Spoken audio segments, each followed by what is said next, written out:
percaya, Tuhan yang kuasa.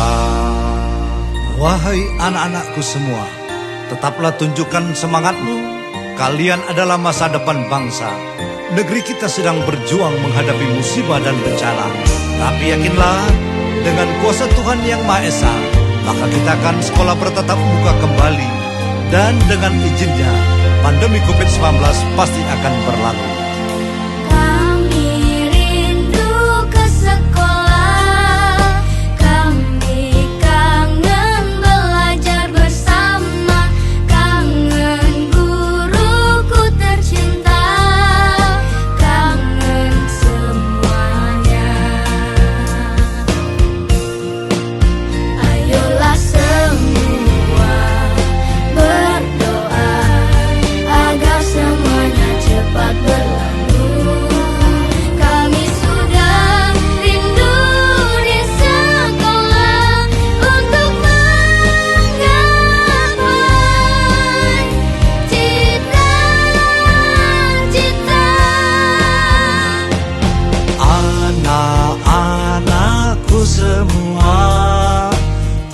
Tetap semangat belajar di rumah.